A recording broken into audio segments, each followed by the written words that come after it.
Anlavatqanыңlar Azad Şərq Türkistan radiosu xəbərləri. Assalamu alaykum hörmətli radio anlıqçılar. Bu haftalik xəbərimizin temisi zəhərlənən quduq, asan yol və bir Uyğurning yaq deyişi. Jasorat həmişə çoğ bədəl tələb qılmaydı. Bəzida jasorat yaq deyishdən ibarət. Bu haftalik xəbərimiz Fransiyada yaşayotgan Uyğur sənətkar Mirkamilning yaqında oshkorlagan bir ovozli xotirasi və uning orqasidagi çoğ siyosiy ma'nolar haqida bo'ladi. Mirkamil 2005-yili Fransiyaga o'qishga kelgan. Keyincha ko'plagan Uyg'urlarga o'xshash muhojiratda qolgan. Ammo uning boshqalardan farqi oson yo'lni tanlamaganligida. Yaqinda u 23 minutlik bir ovozli suhbatni oshkorladi. Bu suhbat Xitoy davlat bexatarlik sistemasida xizmat qiladigan, ammo milliy kimligi Uyg'ur bo'lgan bir xodim bilan bo'lgan. Suhbat shakli jihatdan do'stona ko'rinsimi, mazmun jihatdan u bir to'liq so'roq. Bu ovozli xotira Xitoyning chegara atlab besim ishiltish siyosati. Tahlilchilarga ko'ra, bunday so'roqlarda oldi bilan haddidan ziyoda do'stona usul qo'llanildi. So'roqchi oldin to'liq tayyorlik qilgan bo'ladi. Qarshi tarafning balaliq davridan tortib do'stlar chambirigacha bo'ladi. Bu usul 2. Dünya urushi davridagi Germaniya havo qo'shini so'roqchisi Hans Johann Scharfning rahim shafqat orqali so'roq qilish texnikasini asıltidi. Xitoy bexatarlik organlari bu usulni bugun keng ko'lamda qo'llanmoqda. Mirkamil bilan bo'lgan suhbatda bevosita sezgur savol so'ramaydi. Balki o'zini yaxshi saqchi qilib ko'rsatib, boshqalarga qaraganda adil bir shaklda ishonch qurmoqchi bo'ladi. Gapni uçqil deysek, hamda birinchisi sen bilan tanishib qilish, hamda seni burundan taniyman, hamda musiqalarni o'ynab bu qilgandan keyin hamda men ma'nogan bir xil yingshang bada hamda. Shuningdek qismi chiqqan zamonlarda burun qarshi 17dagi musiqa o'ynab yurgan vaqtlar esim keladi. Anadaki senin ben köygende şu okutqa vaqtlarimizda biletdim hamda. Hamda bir yerda o'tirib tamoq yeyish bu qilmagan bile. İkincisi hamda o'zingmi necha vaqt yoqi hamda shu Dilnurlar bilan bu bilsa hamda bu ishlarni qilib baqdinglar. Hamda o'zingmi bu ishning taktiga yetdi deb o'yladim hamda. Bu ya oxirgi chiqadigan ish emas. Hamda senmi ishingni xili bir yerga berib qoldi. Hamda bu faqat bu hammasi shu hamda mening o'ylig'ini men to'g'rimi xatoligini bilmayman. Hamda shu sizlarni shu siyosiy o'yinning bir peshkisi xalqlar shu paylangan vaqtida paylanib bo'lgandan keyin shu beshini ichiga tiqib o'tirdi deb hamda boshqalar bo'lgan bo'lsa u mayli chatig'imi yo'q deydi. Unaqa boshqatirmasam bo'ldi. Hamda bu ashta oyat deganda ashta o'rganamiz. Peshka olamdiq, bo'lmamdiq uni o'zimiz deyalaymiz-ku. Ikkinchi bosqichda gunoh to'ziqi ishiltidi. So'roqchi Mirkamilning qiyirgan ota-onasini tilga ilib, avlod mas'uliyatini oldiga surdi. Agar qaytib kelib ko'rishmasang, ular azob bilan o'lib ketadi degan so'zlar bevosita tahdid bo'lmasimi, ruhiy jihatdan intayin og'ir besim paydo qildi. Mutaxassislarning bildirishicha, bunday gunoh to'ziqi ko'pincha insonning axloqiy muqimligini buzadi. Oxirida ya josuslikqa yoki hech bo'lmaganda Xitoyga qarshi har qanday faoliyatni to'xtatishga ilib boradi. Bevosita zo'rlashsiz, ammo yuqori darajadagi bo'ysundirish. Hamda bu hayot degan odamga birlik etim keldi degna. Shunami? Ha. Hamda bu cho'nglarning yeshimi, yashinib qopti, dadashmi 80-chi kiribdi. Hamda meni o'ylaydig'im nima? Hamda men bir o'g'il va hamda mening ota-onam bor, mening oilam bor. Hamda men o'ylayman bu hayot degan odamga inson degan bir qitim kelgandan keyin shu hayotida bu vaqtda o'zining eng yaxshi ko'radigan, eng qadrlaydigan odamlarni bo'lsa eng oxirgi qitim ko'rib olsa hamda balki men nima maqsad bunday gaplarni qildi, hamda ya men tanimag'ach qilishdaroq gap atamsa tushunmadim, lekin hamda men o'zimning ko'z qarashini ham, desat o'zimning ko'ngilda o'ylaganlarimni sana da'vatim. Bo'lsa shu hayotchilikda bir cho'nglarni bir o'zining bag'riga besib bir quchoqlab olib, atogin hozir va hayot hamda umrni uzun qilsin. Atogin navad hamda be ketib qolgan vaqtda bizning yeshimiz cho'nglaydi, atogin 50 kirimiz, 60 kirimiz, bizim shu yosh kirgan vaqtda bundoq keynimiz qarab qolsak bir ayliq içimiz eğitilgan işler bo'lib qolmasin, pushaymonimiz bo'lib qolmasin deb o'ylaymiz. Hamda inson hayot deganda mushta o'timiz va onun ustiga men sendan kutadigan umidim yo'q, seni menga bir nima qilib bersin deydigan unda umidim yo'q. Nima unda umiding? ümidim fakat hem de birinchisi ma uydagilarning bir nimasini sana yetkazib qo'yay dedi. Men ko'ngilga kelib ketibdi. Hem chunki men bir insonda, mening oilam bor. Hem de ma dadashning ahvoli qarab, qarasga yaqsam ichim shunda bir xil bo'lib qoldi-ku. Şu abay ben degandek şu yani söylep kelsak meni gunohkor his qilg'izish maqsadinglar shunaqa. Yo'q, seni gunohkor qilish emas, qara, sen xato tushunib qolding. Men faqat shu uydagilarningki, sening yaxshi turayotganingni, baxtli turmush kechirayotganingni men shu elitir balki menda ishimizdan so'kibdi gapimda ma'vo nimni qo'yib telefon qo'yayotgandan keyin uydagilarga yaxshi turibdi, xotirjam bo'linglar. Ansirmanglar. Deb qo'ymay shu xolos tugidi. Üçüncü basqıçta so'roqchi vatanga qaytib kelsang ham ish yaxshi bo'ldi degan taklifni o'tirg'a qo'ydi. Bu ko'rgan ko'zga ishondirish to'ziqi bo'lib, Xitoyning Uyg'urlarga qartilgan jinoyatlarini yoshirib, sunniy normallik yaratishga qartilgan. Bu vatan sevginishi kuchlik bo'lgan Uyg'urlar uchun intayin xatarlik to'ziq. Masalan, mush tuhmat, abaytdan sen degandek mush tuhmat bu bismlarning hammasini yo'q qilib, mishaga bir qaytib kelib uydagilar bilan bir ko'rishish Aşta bir planında var mı yok mu? Yo'q, qaytib kelmaydi. Hem de öz ana kendini tökülge ye hem de öz To'g'ri, lekin o'zingizdan reallikdan jiroqda. Men hozir borsam bu yerda o'zimning yurtidek his qilmayman. Men qanday qo'yildim desam, burun qishlar bo'ldi, salavat. Bu ishimiz bir o'rtaq kuch chiqarib, burun qishlar o'tib ketgan bo'g'liqmi bo'ldi-ku ham o'zim dedim.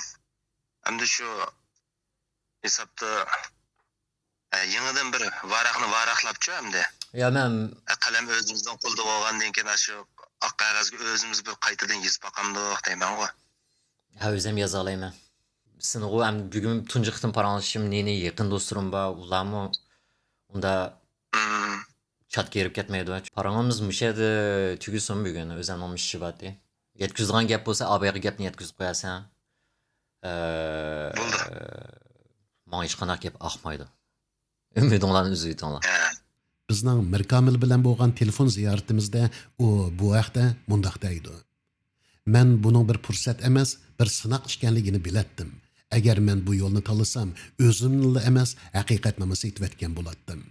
U bu qarorni ota-onasi va qarindoshlari vatan ichida qolgan, doim besim vosita qilinayotgan bir ahvolda chiqargan. Shundoq bo'lsa-mu, u yo'q degan. Biz bu haftalik xabarimizda Mirkamilning ovozi orqali zaharlangan quduqdan suv ichmaslik va oson yo'lning nimani bildirganligini anglitamiz. Assalomu alaykum Mirkamil bey. Oldi bilan ziyoratimizni qabul qilganligingiz uchun radiomiz va shundaqla anglag'uvchilarimiz nomidan sizga chin ko'nglimizdan tashakkurimizni aytamiz. Rahmat sizga. Alaykum assalom, rahmat. Sizning takliflaringiz. Mirkamil bey, hammamizga ma'lum, yaqinda siz 23 minutlik bir telefon suhbatini oshkorladingiz. Shu sababdan sizni ziyorat qilyapmiz. Oldi bilan o'zingizni bizga bir qisqacha tunishtirib o'tsangiz, siz kim, nima ish qilasiz va bugungacha qayerda yashayapsiz?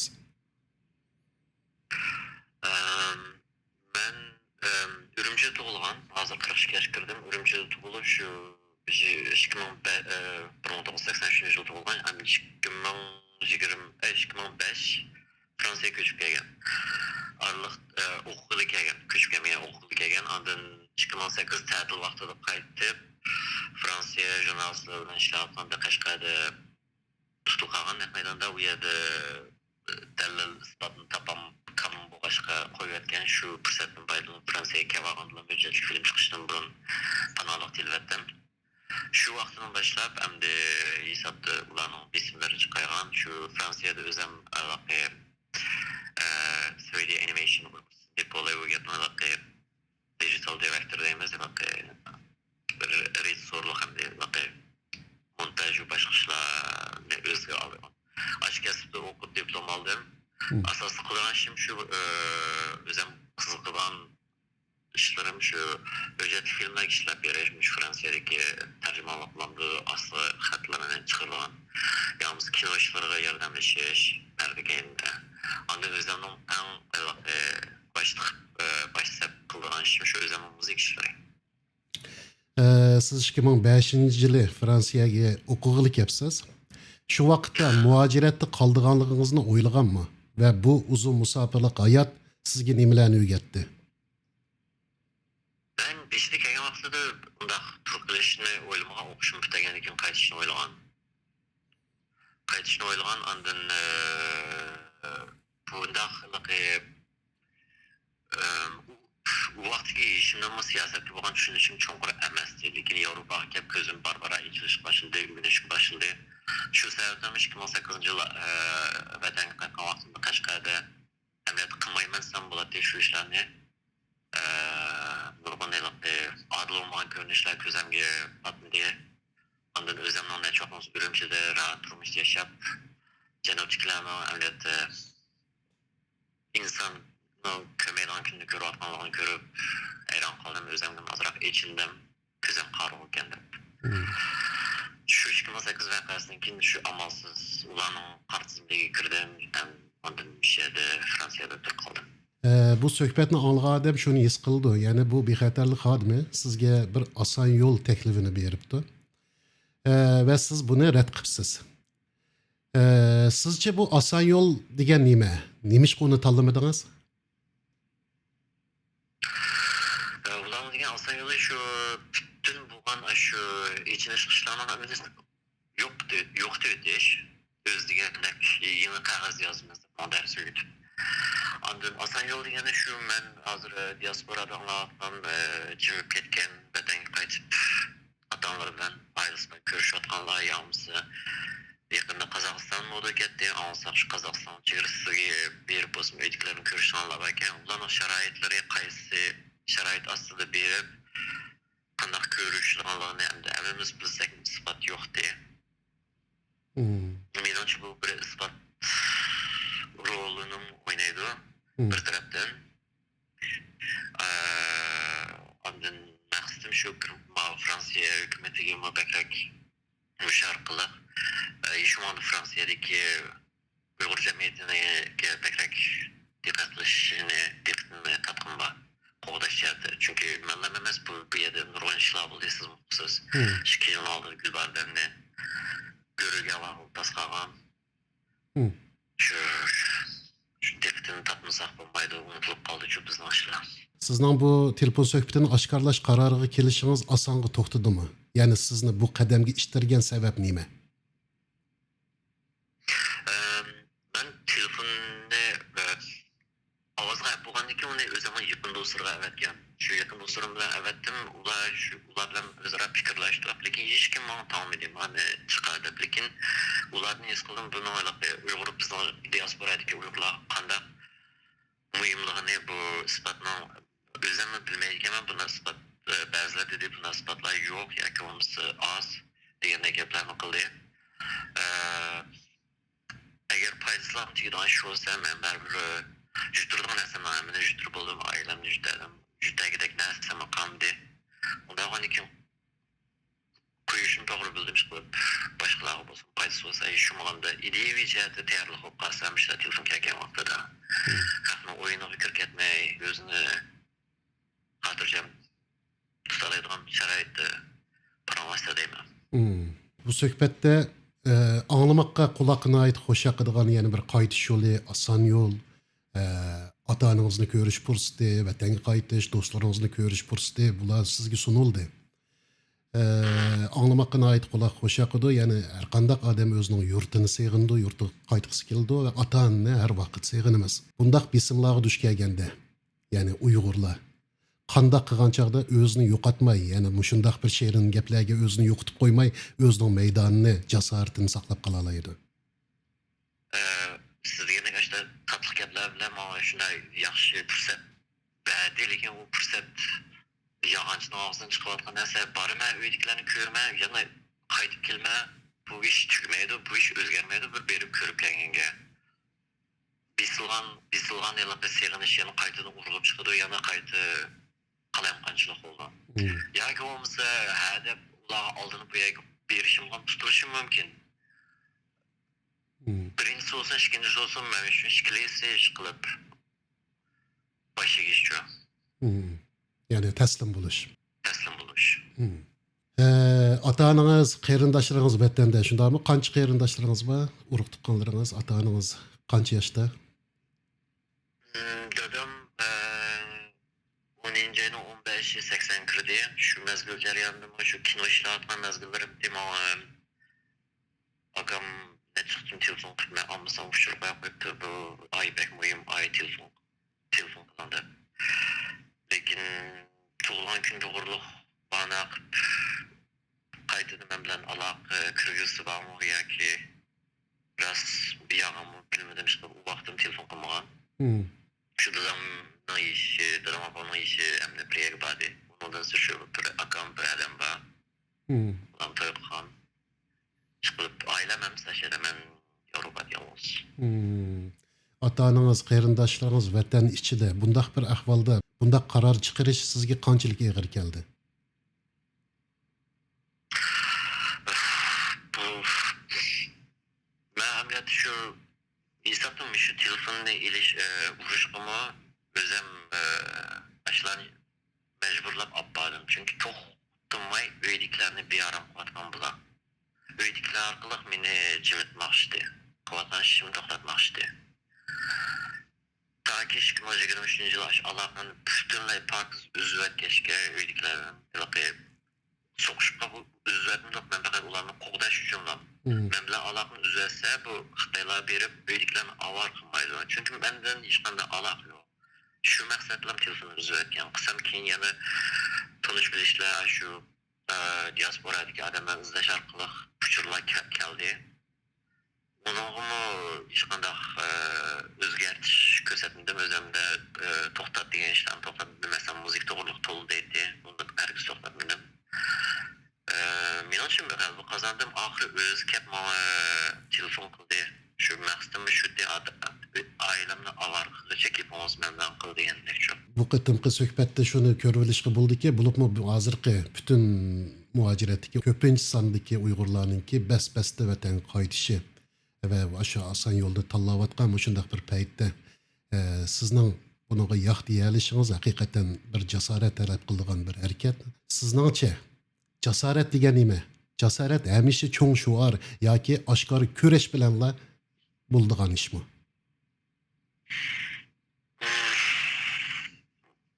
Men şu karşılıklı gösteriş. Biz hazır erkin devlet yaşayatımız ular qaraganda xillam bizga omayliq bor bu yerda. Bir şey turib bishini egib yashash. Aşının biraz erkekliğimiz hatta şu Avrupa'da. Yani jasorat Cesaret sözlememen çıkıp evet karşılık duruş bazı neslerin hem de tuvatga yerimiz qarab neyni adamda yetemeydiğen devletler yaşavatımız.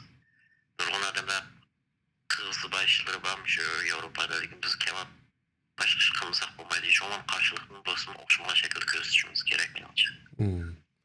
hech bo'lmaganda shunday takliflar kelgan chog'da dushmandan ya'ni Xitoy bexatarlik organlaridan unaga yo'q deyalashning o'zimi eng cho'ng jasorat ko'rsatganlik shundaymi? Bugungi dunyoning har qaysi joylarida yashayotgan Uyg'ur yoshlariga ya'ni shunday sizga o'xshash shunday qo'rqinch vahim bilan rohat orasida tanlash duch kelgan chog'da qanday qilish kerak to'g'risida siz bütün dünyadaki Uygur yaşlılara qanday teklif berisiz? Uygur yaşlarının, işte ben etrafındaki Uygur yaşlarının çıkrak araştırmalarım şu sanatçı artist var. Ulardan pek söyleyemem. Ular hili uluk işlerini kıldı, hili çoğun işlerini kıldı ve sahnemizin ismini adaptörümüz ama Uygur birliğini, şu Uygur'un kimliğini gösterişke medeniyeti en faydası başlar. Cesaretçi adım o hili ular işini çıkları hem de çetelde tuğulgan ballarda. Bular qaraganda bizga qaraganda bizim az burunqi içine reallıqlarni öz gözümen görmegen faqat anlagan. Eğer şunu alsam bularning psixikasida cho'qim boshqa bir xil davolg'ishlar bo'ldi. Bizga o'xshamaydigan shu. Ben deydigan gapim shu psixika jihati ish qilib psixiyani qilmaydi bu gapimni. Psixika desam ham sog'liq olib beradi. Ular psixika degan o'zining kayfiyatini texnik yaxshilash, texnik kengaytirish shu. Emniyetin bana paydalı nesime şu diye. İki jonumuz toxtamay psixikaga ko'rinayotgan yerim şu. Şu an siz değiştirirsem bir şeydeki kokunuş ben hazırlıklı keyfiyatımla kısam oylasam bu qahramonlikni ish emas, o'zim shu psixik o'zim kontrol qila olaman. Chunki hozir bo'layotgan jang, biz bilan bo'layotgan jang, sirtdagilar bilan bo'layotgan jang psixika jang. Mening bilishimcha siz o'zingizmi bir san'atkor va muzikant-ku deyman-a? O'zim uygunib olgan muzikant. Boya dedingiz, atrofimdagi do'stlarim ko'pincha san'atkorlar deb. Undaqda san'atkorlar va Uyg'ur san'ati mushundaq bir zamonda Uyg'ur milliy davosi uchun qanday rol o'ynaydi? Umi bir qarshilik yo'lini chiqara olamdi. Albatta qarshilik yo'lini yomon trail chiqarib berdi, lekin diqqat qilmasin bo'lmaydigan ishlar chiq. Chunki bizning kallamiz san'at jihatda Xitoyning kalla yuyishga kirib ketgan. Chiq darslarni ashlarning izlari yana bayani bir xil madaniyatimizni to'shtirsak, san'atimizni to'shtirsak, haqiqatan ketib qolgan shaklda to'shtiramiz. Hozirgi zamonga tushmaydigan yolmizlik, ulanish yo'q, tushuntirib qo'yamiz. Lekin bu narsani yosh bolalarda jiqlab ko'rmay, amal bayligi bizning madaniyatni, bizning san'atni hayot shakliga aylantirib o'ttirib qo'ymay, cho'qatirib qo'ymay. Ashyanni diqqat qilmasak, bizda qalbi yurish bakteriyalar shu madaniyatga kelgan vaqtida. Hammamiz san'atni yaxshi ko'ramiz-ku, bolalarimizni san'at qilishga qo'shilib ketmaymiz-ku. Shu tushunmaganlikning ishi. Bu Xitoyning mening musiklarim kirishib qilishning maqsadi shu ashimo bir xil menga boshqacha bir xil kuch-quvvat berdi demak, to'g'ri narsa qilibdimi, boshlang'ichga tekkan bo'lsa dedim. Chunki propaganda, Xitoy propagandalarimiz shu san'atni chiqishdi, mediani chiqishdi. Eng tarqalgan narsa shuda. Eng oxirida agar birli jumla bilan deyishga to'g'ri kelsa, bugungi Uyg'ur yoshlariga qoldirmoqchi bo'lgan so'zingiz nima?